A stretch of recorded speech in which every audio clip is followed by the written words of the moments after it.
ನಮಸ್ಕಾರ ಕರ್ನಾಟಕ ತಕ್ ವಿಶೇಷ ಸಂಚಿಕೆಗೆ ತಮ್ಮೆಲ್ಲರಿಗೂ ಆತ್ಮೀಯವಾದಂತಹ ಸ್ವಾಗತ. ನಾನು ಅಶ್ವಿನ್ ಗೌತಮ್.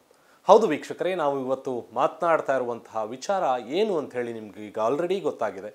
ಹೌದು, ನಾವು ಮಾತನಾಡ್ತಾ ಇರುವಂತಹ ವಿಚಾರ ಏನು ಅಂತಂದರೆ ಅದು ಚಂದ್ರಯಾನ 3ರ ಬಗ್ಗೆ.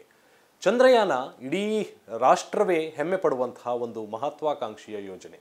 ನಾಳೆ ಮಧ್ಯಾಹ್ನ 2 ಗಂಟೆಯ ಹೊತ್ತಿಗೆ ಈ ರಾಕೆಟ್ ಲಾಂಚ್ ಆಗಲಿಕ್ಕಿದೆ. ಅದಕ್ಕೆ ಮುಂಚಿತವಾಗಿ ಇದರಲ್ಲಿ ಇರುವಂತಹ ಪ್ರೋಸೆಸ್ ಏನು, ಇದರ ಪ್ರಿಪ್ರೇಷನ್ ಯಾವ ರೀತಿಯಾಗಿದೆ ಅನ್ನೋದನ್ನು ನಾನು ವಿಸ್ತೃತವಾಗಿ ಈ ಒಂದು ಸಣ್ಣ ವಿಡಿಯೋದಲ್ಲಿ ನಾನು ನಿಮಗೆ ತಿಳಿಸ್ಕೊಡೋದಕ್ಕೆ ಇಚ್ಛೆ ಪಡ್ತಾ ಇದ್ದೀನಿ. ನಾವಿವಾಗ ನೋಡ್ತಾ ಇರುವಂತಹ ಈ ಒಂದು ಪಿಕ್ಚರಲ್ಲಿ ಇರುವಂತಹ ರಾಕೆಟ್ ಅದು GSLV LVM-3 ಅಂತ ಹೇಳಿ ಇದನ್ನು ಕರೀತಾರೆ. ಇದರಲ್ಲಿ ಏನೆಲ್ಲ ಸ್ಟೇಜಸ್ಗಳಿರುತ್ತೆ, ಒಂದೊಂದು ಪಾರ್ಟ್ಸ್ ಏನೆಲ್ಲ ಉಪಯೋಗ ಆಗುತ್ತೆ ಅನ್ನೋದನ್ನು ಕೂಡ ನಾನು ನಿಮಗೆ ತಿಳಿಸ್ಕೊಡ್ತಾ ಹೋಗ್ತೀನಿ. ವೀಕ್ಷಕರೇ, ನಾವೀಗ ನೋಡ್ತಾ ಇರುವಂತಹ ದೃಶ್ಯ ಇದು GSLVಯ ಒಂದು ದೃಶ್ಯಾವಳಿ. ಇದರಲ್ಲಿ 2 ಕಡೆ ಇಲ್ಲಿರುವಂತಹ 2 ಏನು ಉಪಕರಣ ನಿಮಗೆ ಕಾಣ್ತಾ ಇದೆ, ಅದನ್ನು ಸಾಲಿಡ್ ಪ್ರೊಪಲ್ಷನ್ ಅಂತ ಹೇಳಿ ಕರಿತೇವೆ. ಇದೆರಡು ಮೊಟ್ಟ ಮೊದಲನೇದಾಗಿ ನಭಕ್ಕೆ ಚಿಮ್ಮಿಸುವಂತಹ ಒಂದು ಸಾಧನ ಆಗಿರುತ್ತೆ. ಅದಾದ ನಂತರದಲ್ಲಿ ಮಧ್ಯದಲ್ಲಿ ಇರತಕ್ಕಂಥದ್ದು ಇದು ಲಿಕ್ವಿಡ್ ಪ್ರೊಪಲ್ಷನ್. ಇದರಲ್ಲಿ ಸಾಲಿಡ್ ಗ್ಯಾಸಸ್ ಇತ್ತು ಅಂತಂದರೆ ಇದರಲ್ಲಿ ಲಿಕ್ವಿಡ್ ಗ್ಯಾಸಸ್ ಅದನ್ನು ಮತ್ತಷ್ಟು ಎತ್ತರಕ್ಕೆ ಜಿಗಿಸುವಂತಹ ಪ್ರಯತ್ನವನ್ನು ಮಾಡುತ್ತೆ. ಅದೇ ರೀತಿ ಇದು ಕ್ರಯೋಜೆನಿಕ್ ಸ್ಟೇಜ್ ಅಂತ ಕರಿತೀವಿ. ಅಲ್ಲಿಯೂ ಕೂಡ ಈ ಒಂದು ಗ್ಯಾಸಸ್ನ ಮುಖಾಂತರವಾಗಿ ಇಡೀ ಸ್ಯಾಟಲೈಟನ್ನು ನಭಕ್ಕೆ ಚಿಮ್ಮಿಸುವಂಥ ಅದರ ಕಾರ್ಯವನ್ನು ಪ್ರಸ್ತುತಪಡಿಸುತ್ತೆ. GSLV Mark 3 ಅಂತ ಹೇಳಿ ಕರೀತಾರೆ. ಇದನ್ನು LVM-3 ಅಂತ ಹೇಳಿ ಹೊಸದಾಗಿ ಅದಕ್ಕೆ ಹೆಸರನ್ನು ನೀಡಲಾಗಿದೆ. LMV ಅಂದರೆ ಲಾಂಚ್ ವೆಹಿಕಲ್ ಮಾರ್ಕ್ 3 ಅನ್ನುವಂಥದ್ದು ಅದರ ಸಂಪೂರ್ಣವಾದಂಥ ಹೆಸರು.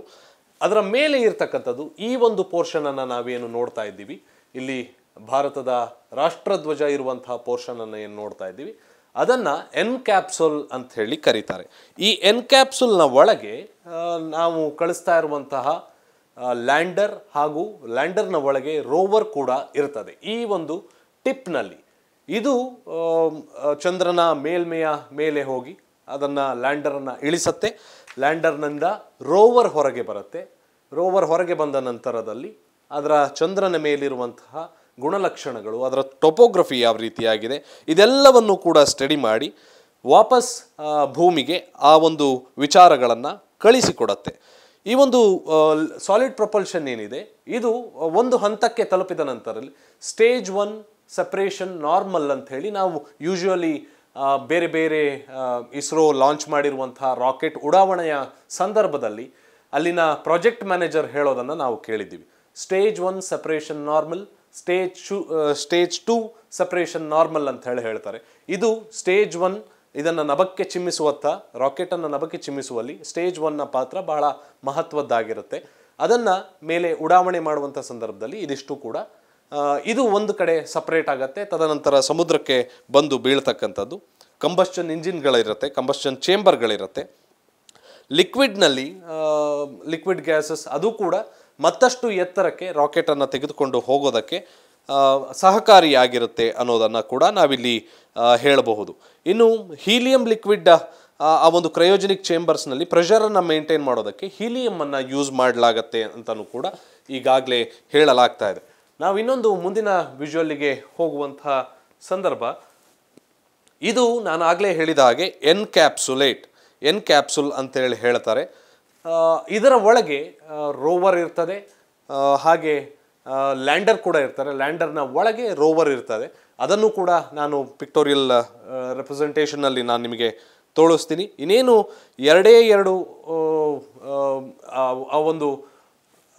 ಎರಡು ಸಾಧನಗಳು ಈ ಒಂದು ಎನ್ಕ್ಯಾಪ್ಸ್ನ ಒಳಗೆ ಇರ್ತಕ್ಕಂಥದ್ದು ಚಂದ್ರನ ಮೇಲ್ಮೆಗೆ ಅಥವಾ ಚಂದ್ರನ ಆರ್ಬಿಟ್ಗೆ ಹೋದಂತಹ ಸಂದರ್ಭದಲ್ಲಿ ಅದನ್ನು ಬೇರ್ಪಡಿಸಲಾಗುತ್ತೆ. ಅಂದರೆ ಲ್ಯಾಂಡರ್ ಬಂದು ಕೂರತ್ತೆ ಚಂದ್ರನ ಮೇಲ್ಮೆಯ ಮೇಲೆ. ಅದಾದ ನಂತರದಲ್ಲಿ ರೋವರ್ ಹೊರಗೆ ಬರುತ್ತೆ. ಶ್ರೀಹರಿಕೋಟದ ಸತೀಶ್ ಧವನ್ ಬಾಹ್ಯಾಕಾಶ ಕೇಂದ್ರದಿಂದ ಈ ಒಂದು ಬಾಹ್ಯಾಕಾಶ ನೌಕೆ ರಾಕೆಟ್ ಲಾಂಚ್ ವೆಹಿಕಲ್ ಮಾರ್ಕ್ 3 ಇದು ನಭಕ್ಕೆ ಜಿಗಿಯುತ್ತೆ ಅನ್ನೋದು ನಮ್ಮೆಲ್ಲರಿಗೂ ಕೂಡ ಗೊತ್ತಿರುವಂತಹ ವಿಚಾರ. ಇನ್ನು ಈಗ ಆಲ್ರೆಡಿ ಅದಕ್ಕೆ ಬೇಕಾದಂಥ ಎಲ್ಲ ಪ್ರಿಪ್ರೇಷನ್ಗಳನ್ನು ಕೂಡ ಮಾಡಿಕೊಳ್ಳಲಾಗಿದೆ. ಆ ಪ್ರಿಪ್ರೇಷನ್ನಲ್ಲಿ ಏನೆಲ್ಲ ಆಗತ್ತೆ ಅನ್ನೋದನ್ನು ಕೂಡ ನಾವಿಲ್ಲಿ ನೋಡಬೇಕಾಗತ್ತೆ. ನಾವಿಲ್ಲಿ ನೋಡ್ತಾ ಇದ್ದೀವಿ, ಇದು ಕೆಲವೊಂದಷ್ಟು ಪ್ರಿಪ್ರೇಷನ್ನ ವಿಜುವಲ್ಸ್ ಇದು ಪ್ರಿಪ್ರೇಷನ್ಗೆ ಸಂಬಂಧಪಟ್ಟಂತೆ. ಈಗ ಆಲ್ರೆಡಿ ರಾಕೆಟ್ ಆ ಉಡಾವಣಾ ಸ್ಥಳ ಏನಿದೆ ಅದಕ್ಕೆ ಆಲ್ರೆಡಿ ಬಂದಿದೆ. ಬಟ್ ಈ ಎನ್ಕ್ಯಾಪ್ಸುಲನ್ನು ಅದಕ್ಕೆ ಅಟ್ಯಾಚ್ ಮಾಡಬೇಕಾಗತ್ತೆ. ಈ ಎನ್ಕ್ಯಾಪ್ಸುಲ್ನ ಒಳಗೆ ನಮಗೆ ಬೇಕಾದಂತಹ ಸಾಮಗ್ರಿಗಳು ಅಂದರೆ ಎಗೈನ್ ನಾನು ಹೇಳ್ತಾ ಇರುವಂಥದ್ದು ಲ್ಯಾಂಡರ್ ಹಾಗೂ ರೋವರ್ ಇರ್ತಕ್ಕಂಥದ್ದು ಇದರ ಒಳಗೆ. ಸೊ ಹೀಗಿರುವಂತಹ ಸಂದರ್ಭದಲ್ಲಿ ಇದನ್ನು ಅಲ್ಲಿಗೆ ಸ್ಥಾಪನೆಯನ್ನು ಮಾಡಲಾಗತ್ತೆ. ಇನ್ನು LVM-3 ಇದು ಒಂದು ರೀತಿಯಾಗಿ ಹೆವಿ ಲಿಫ್ಟ್ ಲಾಂಚ್ ವೆಹಿಕಲ್ ಆಗಿದೆ. ಇದೊಂದು ದೊಡ್ಡ ಪೇಲೋಡನ್ನು ಕೂಡ ಬಾಹ್ಯಾಕಾಶಕ್ಕೆ ಸಾಗಿಸಬಲ್ಲಂತಹ ಒಂದು ಶಕ್ತಿಯನ್ನು ಈ ರಾಕೆಟ್ ಹೊಂದಿರತಕ್ಕಂಥದ್ದು. ಇದಕ್ಕೆ ಬಹುಶಃ ಇದು ಫಿಲಮ್ಮಿನ ಹೆಸರಲ್ಲ, ಬಟ್ ಆದರೂ ಕೂಡ ಇದರ ಶಕ್ತಿ ಸಾಮರ್ಥ್ಯದಿಂದಾಗಿ ಇದಕ್ಕೆ ಬಾಹುಬಲಿ ಅಂಥೇಳಿ ಕರೀತಾರಂತೆ. ಇಸ್ರೋ ಈವರೆಗೆ ಅಭಿವೃದ್ಧಿಪಡಿಸಿದಂತಹ ಅತ್ಯಂತ ಶಕ್ತಿಶಾಲಿ ರಾಕೆಟ್ಗಳಲ್ಲಿ ಇದು ಅಗ್ರಸ್ಥಾನದಲ್ಲಿದೆ ಅಂತ ಹೇಳಿದರೆ ಬಹುಶಃ ತಪ್ಪಾಗಲಿಕ್ಕಿಲ್ಲ. ಇದರಲ್ಲಿ 2 ಸಾಲಿಡ್ ಇಂಧನ ಬೂಸ್ಟರ್ಗಳು ಅದನ್ನು ಒಳಗೊಂಡಿರುತ್ತೆ. ಅದೇ ರೀತಿ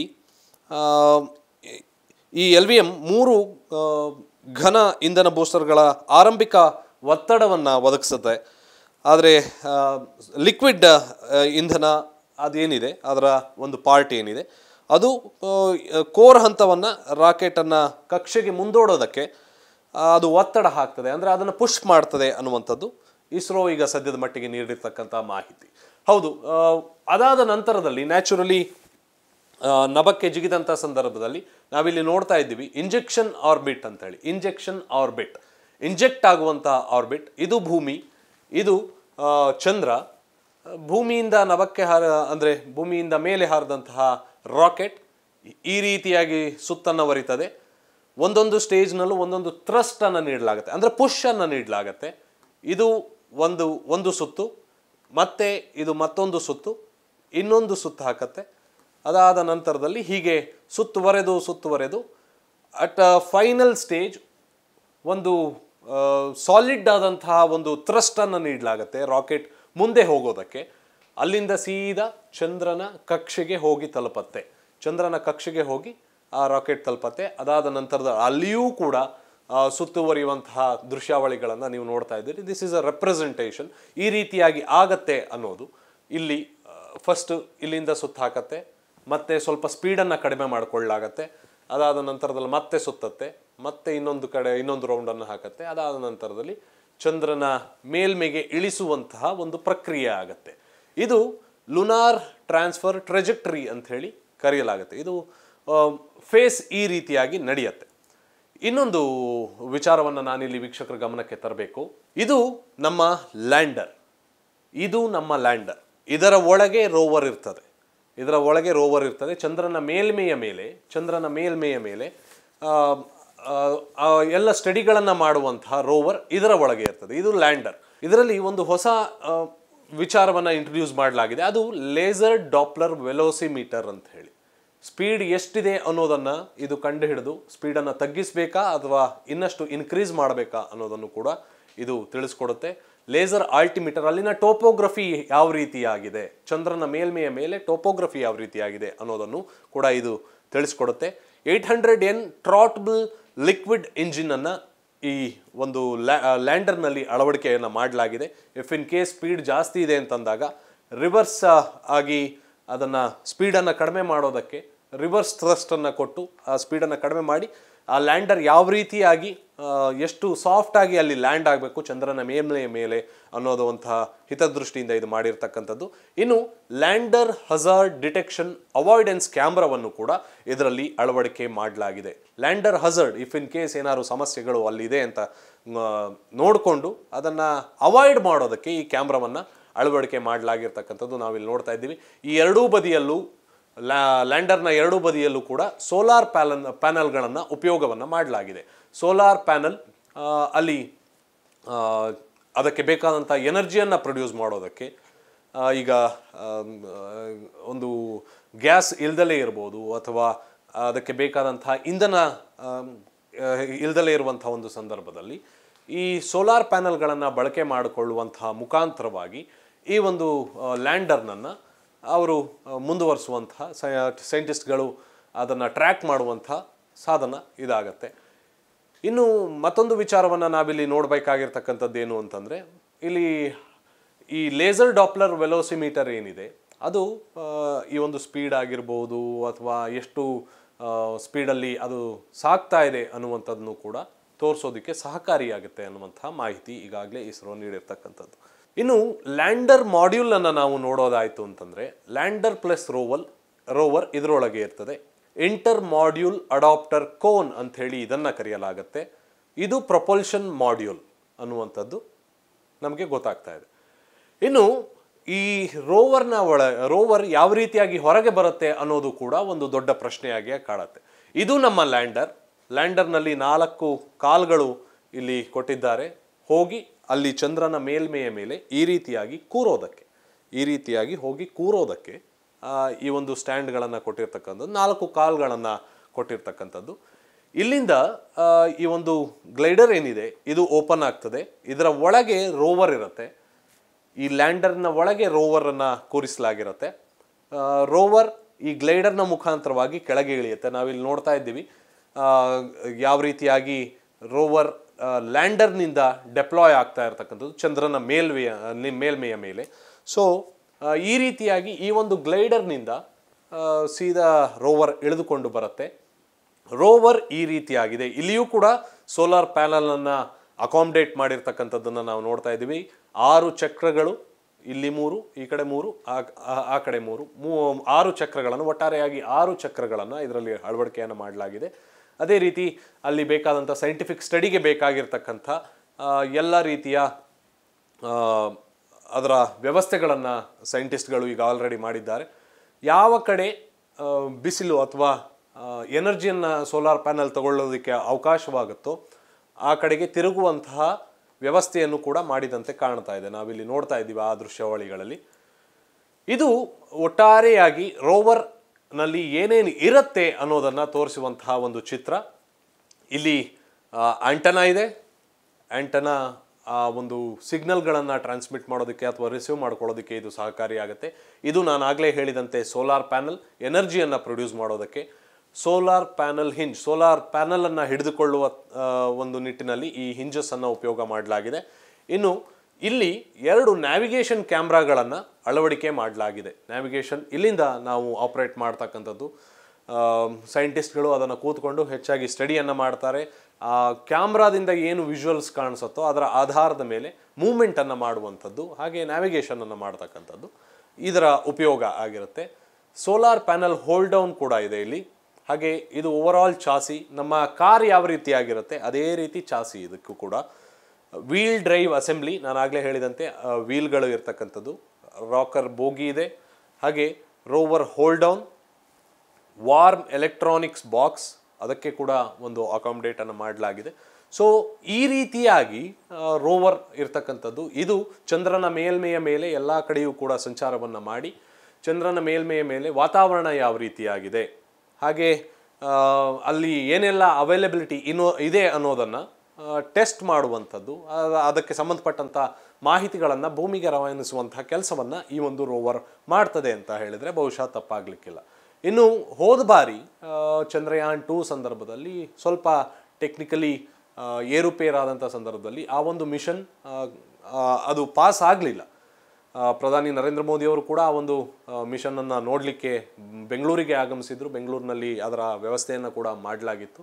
ಈ ಬಾರಿ ಶ್ರೀಹರಿಕೋಟಾದಿಂದ ಈ ಒಂದು ಲಾಂಚ್ ಆಗ್ತಾ ಇದೆ. ಶ್ರೀಹರಿಕೋಟಾದಲ್ಲೇ ಯೂಶುವಲಿ ಸತೀಶ್ ಧವನ್ ಬಾಹ್ಯಾಕಾಶ ಕೇಂದ್ರದಿಂದ ಎಲ್ಲ ರಾಕೆಟ್ಗಳನ್ನು ಉಡಾವಣೆ ಮಾಡ್ತಕ್ಕಂಥದ್ದು.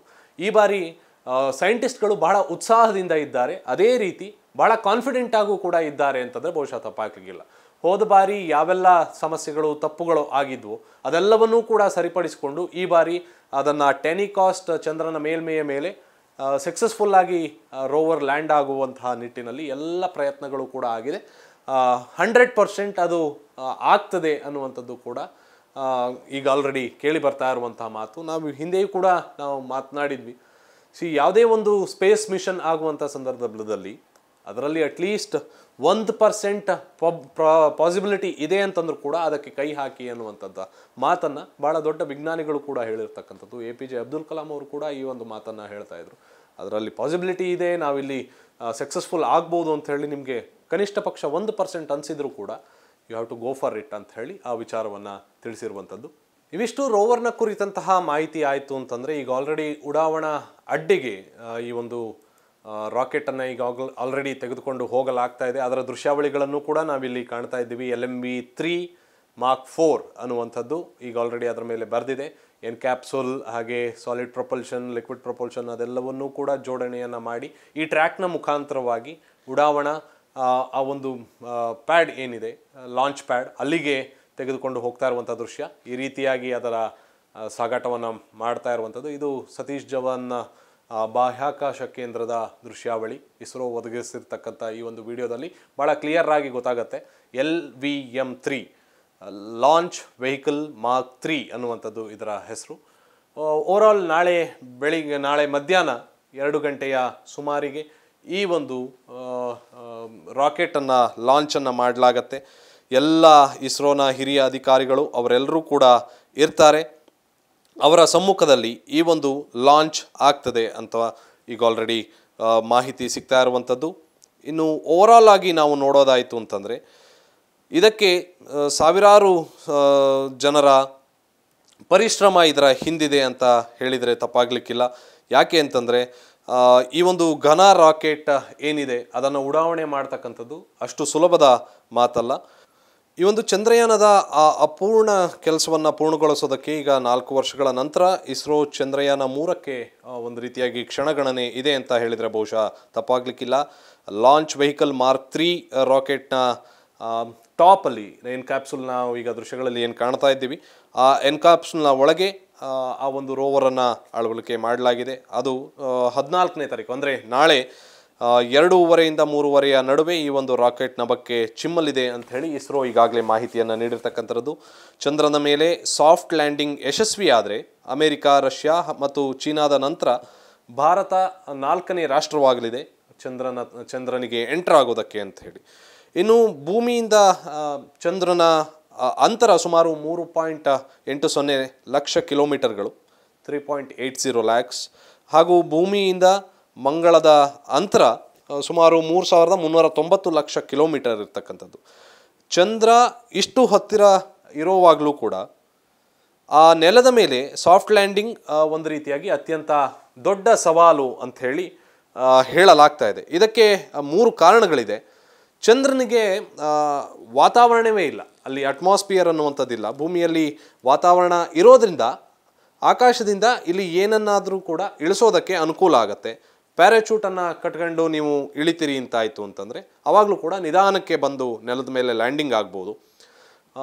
ಮಂಗಳನಲ್ಲಿ ಅಂದರೆ ಮಾರ್ಸ್ನಲ್ಲೂ ಕೂಡ ಇದೇ ರೀತಿಯಾದಂಥ ವಾತಾವರಣ ಇದ್ದಿದ್ದರಿಂದ ಅನುಕೂಲ ಆಯಿತು ಮಾರ್ಸ್ ಮಿಷನ್ ಮಾಡಿದಂಥ ಒಂದು ಸಂದರ್ಭದಲ್ಲಿ.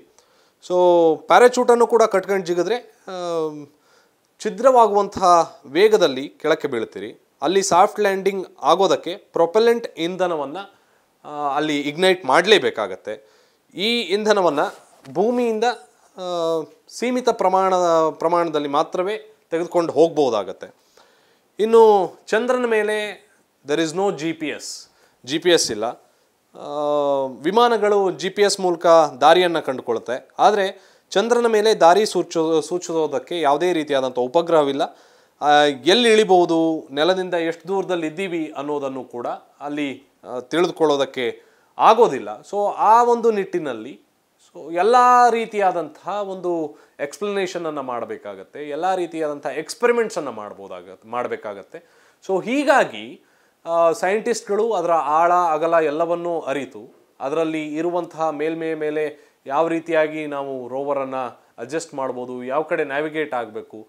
ಈಗ ಹಿಂದಿನ ಬಾರಿ ಸೌತ್ ಪೋಲ್ನಲ್ಲಿ ಈ ಒಂದು ಲ್ಯಾಂಡರನ್ನು ಲ್ಯಾಂಡ್ ಮಾಡುವಂಥ ಆಲೋಚನೆಯಲ್ಲಿ ಇಸ್ರೋ ಇತ್ತು. ಈ ಬಾರಿ ಸೌತ್ ಪೋಲ್ನಿಂದ ಸುಮಾರು 70 ಡಿಗ್ರಿ ಕಡೆಗೆ, 70 ಡಿಗ್ರಿ ಈಚೆಗೆ ಲ್ಯಾಂಡ್ ಮಾಡುವಂಥ ಉದ್ದೇಶವನ್ನು ಈ ಒಂದು ಇಸ್ರೋ ಇಟ್ಟಿರ್ತಕ್ಕಂಥದ್ದು. ಅದನ್ನು ಕೂಡ ನಾವಿಲ್ಲಿ ನೋಡಬೇಕು. ಇದು ಸೌತ್ ಪೋಲ್ನಲ್ಲಿ ಲ್ಯಾಂಡಿಂಗ್ ಮಾಡುವಂಥದ್ದು ಅಷ್ಟು ಸುಲಭದ ಮಾತಲ್ಲ. ಇಟ್ಸ್ ಅ ಹೆಕ್ಟಿಕ್ ಟಾಸ್ಕ್ ಅಂತಲೇ ಈಗ ಆಲ್ರೆಡಿ ಹೇಳ್ತಾರೆ. ಆದರೂ ಕೂಡ ಇಸ್ರೋ ವಿಜ್ಞಾನಿಗಳು ಎಲ್ಲ ರೀತಿಯಾದಂತಹ ಸ್ಟಡಿಯನ್ನು ಕೂಡ ಮಾಡಿ ಅಲ್ಲಿ ಇಳಿಸೋದಕ್ಕೆ ಆಲ್ಮೋಸ್ಟ್ ಸಜ್ಜಾಗಿದ್ದಾರೆ. ನಾಳೆ ಮಧ್ಯಾಹ್ನದ ಹೊತ್ತಿಗೆ ರಾಕೆಟ್ ಉಡಾವಣೆ ಆಗುತ್ತೆ. ಸುಮಾರು 41 ದಿನಗಳ ನಂತರ ಈ ಒಂದು ಲ್ಯಾಂಡರ್ ಚಂದ್ರನ ಮೇಲ್ಮೆಯ ಮೇಲೆ ಚಂದ್ರನ ಮೇಲೆ ಬಂದು ಇಳಿಯತ್ತೆ. ಅದಾದ ನಂತರದಲ್ಲಿ ಮುಂದಿನ ಕಾರ್ಯಗಳು ಅಂದರೆ ರೋವರ್ ಹೊರಗೆ ಬರ್ತಕ್ಕಂಥದ್ದು, ಅಲ್ಲಿ ಸ್ಟಡಿಗಳಾಗ್ತಕ್ಕಂಥದ್ದು, ಈ ಎಲ್ಲ ತಪ್ಪುಗಳಿಂದ ನಾವು ಕಲ್ತಿದ್ದೇವೆ. ಹಾಗಾಗಿ ಚಂದ್ರಯಾನ 3 ಯಶಸ್ವಿಯಾಗುವಂತಹ ಎಲ್ಲ ಸಾಧ್ಯತೆಗಳು ಇದೆ ಅಂಥೇಳಿ ಈಗಾಗಲೇ ಇಸ್ರೋನ ಮಾಜಿ ಅಧ್ಯಕ್ಷರು ಆಗಿದ್ದಂತಹ ಕೆ ಶಿವನ್ ಅವರು ಮಾತನಾಡುವಂತಹ ಸಂದರ್ಭದಲ್ಲಿ ಹೇಳಿದರು. ಒಟ್ಟಾರೆಯಾಗಿ ನಾವಿಲ್ಲಿ ನೋಡೋದಾಯಿತು ಅಂತಂದರೆ ಈ ಒಂದು LMV ಲಾಂಚ್ ವೆಹಿಕಲ್ ಮಾರ್ಕ್ 3 ಅನ್ನುವಂತಹ ಈ ಒಂದು ಆ ಒಂದು ವೆಹಿಕಲ್ ಏನಿದೆ ಅದರ ಮೇಲೆ ಎಲ್ಲರ ದೃಷ್ಟಿಯೂ ಕೂಡ ನೆಟ್ಟಿದೆ ಅಂತ ಹೇಳಿದರೆ ಬಹುಶಃ ತಪ್ಪಾಗಲಿಕ್ಕಿಲ್ಲ. ಸುಮಾರು 640 ಟನ್ ತೂಕವುಳ್ಳಂತಹ ದೇಶದ ಅತ್ಯಂತ ಭಾರವಾದಂತಹ ರಾಕೆಟ್ ಇದು. ಇದರ ಒಟ್ಟು ಉದ್ದ 43.5 ಮೀಟರ್ನಷ್ಟಿರುತ್ತೆ. 8 ಟನ್ ಪೇಲೋಡನ್ನು ಭೂಮಿಯಿಂದ 200 ಕಿಲೋಮೀಟರ್ ಎತ್ತರಕ್ಕೆ ಹೊತ್ತೊಯ್ಯಬಲ್ಲಂತಹ ಸಾಮರ್ಥ್ಯವನ್ನು ಈ ಒಂದು LVM-3 ರಾಕೆಟ್ ಹೊಂದಿದೆ. ಹಾಗೆ 3000 kg ಪೇಲೋಡನ್ನು ಭೂಮಿಯ ಗುರುತ್ವಾಕರ್ಷಣೆಯ ವಿರುದ್ಧ ಕಕ್ಷೆಗೆ ಕೊಂಡೊಯ್ಯುವಂತಹ ಬಹುದೊಡ್ಡ ಟಾಸ್ಕನ್ನು ಪ್ರಸ್ತುತ ಈ ರಾಕೆಟ್ ಹೊತ್ತುಕೊಂಡಿದೆ ಅಂತ ಹೇಳಿದ್ರೆ ಬಹುಶಃ ತಪ್ಪಾಗಲಿಕ್ಕಿಲ್ಲ. ಇನ್ನು 1.5 ತಿಂಗಳಿನಲ್ಲಿ ನಾನಾಗಲೇ ಹೇಳ್ತಿದ್ದಂತಹ ಹಾಗೆ 1.5 ತಿಂಗಳಿನಲ್ಲಿ ಅಂದರೆ ಸುಮಾರು 41 ದಿನಗಳು ಬೇಕಾಗತ್ತೆ ಇಸ್ರೋ ನೌಕೆಯು ಚಂದ್ರನ ನೆಲದಲ್ಲಿ ಇಳಿಯೋದಕ್ಕೆ. ಸುಮಾರು 45 ದಿನಗಳ ಅವಶ್ಯಕತೆ ಇದೆ ಅಂಥೇಳಿ ಇಸ್ರೋ ವಿಜ್ಞಾನಿಗಳು ಹೇಳ್ತಿದ್ದಾರೆ. ಹಾಗೆ ಜೂನ್ 14 ಮಧ್ಯಾಹ್ನ 2 ಇದು ಈ ರಾಕೆಟ್ ಉಡಾವಣೆಯಾಗತ್ತೆ. ಈ ರಾಕೆಟ್ ಚಂದ್ರಯಾನ 3 ನೌಕೆಯನ್ನು ಭೂಮಿಯಿಂದ 160 ಕಿಲೋಮೀಟರ್ ಉದ್ದ ಇರುವಂತಹ ಭೂಕಕ್ಷೆಗೆ ತಲುಪಿಸಲಾಗತ್ತೆ. ಪ್ರೊಪಲ್ಷನ್ ಮಾಡ್ಯೂಲ್ ವಿಧದ ಸಮಯದಲ್ಲಿ ಭೂಮಿಗೆ 5 ಸುತ್ತು ಹಾಕತ್ತೆ. ಈ 5 ಸುತ್ತುಗಳನ್ನು ಪೂರ್ಣಗೊಳಿಸಿದ ನಂತರ ಚಂದ್ರಯಾನ 3 ಸೌರ ಕಕ್ಷೆಯನ್ನು ತಲುಪುತ್ತೆ. ಪ್ರೊಪಲ್ಷನ್ ಬಳಸಿ ಹೀಗೆ ಸುತ್ತುತ್ತಾ ತನ್ನ ಆರ್ಬಿಟನ್ನು ಹೆಚ್ಚಿಸಿಕೊಳ್ಳುತ್ತೆ. ಚಂದ್ರನಲ್ಲಿಗೆ ಧಾವಿಸುವಷ್ಟು ನಿಗದಿತ ವೇಗ ಸಿಕ್ಕ ಬಳಿಕ ಭೂಕಕ್ಷೆಯಿಂದ ಚಂದ್ರನ ಕಕ್ಷೆಗೆ ಹೋಗಿ ಪ್ರವೇಶವನ್ನು ಮಾಡುತ್ತೆ. ಇನ್ನು ಚಂದ್ರನಿಗೆ 5 ಸುತ್ತನ್ನು ಸುತ್ತಿದಂತಹ ನಂತರದಲ್ಲಿ ಲ್ಯಾಂಡ್ ಪ್ರೊಪಲ್ಷನ್ ಸಹಾಯದಿಂದ ರೋವರ್ ನಿಧಾನಕ್ಕೆ ನೆಲದ ಮೇಲೆ ಲ್ಯಾಂಡ್ ಆಗುತ್ತೆ. ನಾನಾಗಲೇ ಹೇಳಿದಂತಹ ಹಾಗೆ. ಸೊ ಚಂದ್ರನಿಗೆ 5 ಬಾರಿ ಪ್ರದಕ್ಷಿಣೆ ಹಾಕಿದ ನಂತರದಲ್ಲಿ ನೆಲದ ಮೇಲೆ ಇಳಿಯಬೇಕಾದಂತಹ ಲ್ಯಾಂಡರ್ ಮಾಡ್ಯೂಲ್ ಪ್ರೊಪಲ್ಷನ್ ಮಾಡ್ಯೂಲ್ನಿಂದ ಬೇರ್ಪಡುತ್ತೆ. ಪ್ರೊಪಲ್ಷನ್ ಮಾಡ್ಯೂಲ್ ಅದೇ ಕಕ್ಷೆಯಲ್ಲಿ ಸುತ್ತೋದನ್ನು ಮುಂದುವರಿಸುತ್ತೆ. ಲ್ಯಾಂಡರ್ ನಿಧಾನಕ್ಕೆ ಚಂದ್ರನ ಮೇಲ್ಮೆಯಲ್ಲಿ ಇಳಿಯೋದಕ್ಕೆ ಆರಂಭವನ್ನು ಮಾಡುತ್ತೆ. ನಾನಿಲ್ಲಿ ಆಗಲೇ ವೀಕ್ಷಕರಿಗೆಲ್ಲರಿಗೂ ತೋರಿಸಿದೆ ಯಾವ ರೀತಿಯಾಗಿ ಅದು ಇಳಿಯುತ್ತೆ ಅನ್ನೋದನ್ನು. ಲ್ಯಾಂಡರ್ ಎಲ್ಲ 4 ದಿಕ್ಕುಗಳಲ್ಲಿ ಒಟ್ಟು 8 ಸಣ್ಣ ಎಂಜಿನ್ಗಳನ್ನು ಹೊಂದಿದೆ. ಇದು ವಾಹನವನ್ನು ನಿರ್ದೇಶನ ಮಾಡೋದಕ್ಕೆ ಅಥವಾ ತಿರುಗಿಸೋದಕ್ಕೆ ಸಹಾಯವನ್ನು ಮಾಡುತ್ತೆ. ಇವುಗಳಲ್ಲಿ ಲ್ಯಾಂಡರ್ ಪ್ರೊಪಲ್ಷನ್ ಸಿಸ್ಟಮ್ ಅಂಥೇಳಿ ಇದನ್ನು ಕರೆಯಲಾಗುತ್ತೆ. ಇದರ ಸಹಾಯದಿಂದ ಲ್ಯಾಂಡರ್ ಸೆಕೆಂಡಿಗೆ 2 ಮೀಟರ್ ವೇಗದಲ್ಲಿ ಇಳಿಯೋದಕ್ಕೆ ಪ್ರಾರಂಭವನ್ನು ಮಾಡುತ್ತೆ. ಆದರೆ ಆ ಒಂದು ಮೇಲ್ಮೆಯ ಮೇಲೆ ಇಳಿಯುವಂಥ ಸಂದರ್ಭದಲ್ಲಿ ಅದು ಪರ್ ಸೆಕೆಂಡ್ 0.5 ಮೀಟರ್ಸ್ ವೇಗವನ್ನಷ್ಟೇ ಹೊಂದಿರುತ್ತೆ. ಅಂದರೆ ಹೆಲಿಕಾಪ್ಟರ್ ನೆಲದ ಮೇಲೆ ಯಾವ ರೀತಿಯಾಗಿ ಇಳಿಯುತ್ತೋ ಅದೇ ರೀತಿ ಇಳಿಯುವ ಹಾಗೆ ಈ ಲ್ಯಾಂಡರ್ ಕೂಡ ಅಲ್ಲಿ ಲ್ಯಾಂಡ್ ಆಗತ್ತೆ. ಇನ್ನು ಚಂದ್ರನ ಮೇಲ್ಮೆಯಲ್ಲಿ 7 ಕಿಲೋಮೀಟರ್ ಎತ್ತರದಿಂದ ನೌಕೆ ಇಳಿಯೋದಕ್ಕೆ ಆರಂಭವಾಗುತ್ತೆ. 2 ಕಿಲೋಮೀಟರ್ ಎತ್ತರಕ್ಕೆ ಬಂದ ನಂತರ ಇದರ ಸೆನ್ಸಾರ್ಸ್ ಕೆಲಸವನ್ನು ಶುರು ಮಾಡುತ್ತೆ. ಸೆನ್ಸಾರ್ಸ್ ನಾನಾಗಲೇ ತೋರಿಸಿದ ಹಾಗೆ ಈ ಒಂದು ಸೆನ್ಸರ್ಸ್ ಸ್ಟಾರ್ ಸೆನ್ಸರ್ಸ್ ಅಂತ ಹೇಳಿ ಕರೀತಾರೆ. ಇನ್ನು ಚಂದ್ರಯಾನ 3 ಲ್ಯಾಂಡರ್ನಲ್ಲಿ 100 ಸೆನ್ಸರ್ಗಳನ್ನು ಹಾಕಲಾಗಿದೆ, ಅಳವಡಿಸಲಾಗಿದೆ. ಚಂದ್ರನ ನೆಲದಲ್ಲಿ ರೋವರ್ ಸಂಚರಿಸುವಾಗ ಯಾವುದೆಲ್ಲ ರೀತಿಯಾದಂಥ ಸವಾಲುಗಳನ್ನು ಎದುರಿಸುತ್ತೆ ಅನ್ನೋದರ ಆಧಾರದ ಮೇಲೆ ಈ ಸೆನ್ಸರ್ಗಳನ್ನು ಅಳವಡಿಕೆಯನ್ನು ಮಾಡಲಾಗಿರ್ತಕ್ಕಂಥದ್ದು. ಲ್ಯಾಂಡರ್ ಸ್ಥಳ ಹಾಗೂ ಚಲಿಸಬೇಕಾದಂಥ ವೇಗ ಇದೆಲ್ಲವನ್ನು ಕೂಡ ನಿರ್ಧಾರವನ್ನು ಮಾಡಿ ಈಗ ಆಲ್ರೆಡಿ ಡಿಸಿಷನ್ ಮಾಡಿದ್ದಾರೆ ವಿಜ್ಞಾನಿಗಳು. ಅವರ ಈ ಒಂದು ಕೆಲಸಕ್ಕೆ ಹ್ಯಾಟ್ಸ್ ಆಫನ್ನು ಹೇಳಲೇಬೇಕು.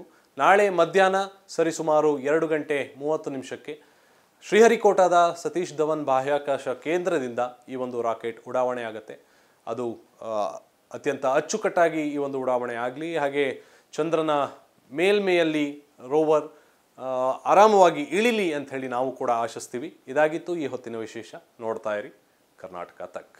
ಬೆಂಗಳೂರಿನಿಂದ ಮಂಗಳೂರುವರೆಗೆ, ಬೀದರ್ನಿಂದ ಚಾಮರಾಜನಗರದವರೆಗೆ ನಿಮ್ಮ ಸುದ್ದಿ ನಿಮ್ಮದೇ ಭಾಷೆಯಲ್ಲಿ ಕರ್ನಾಟಕ ತಕ್.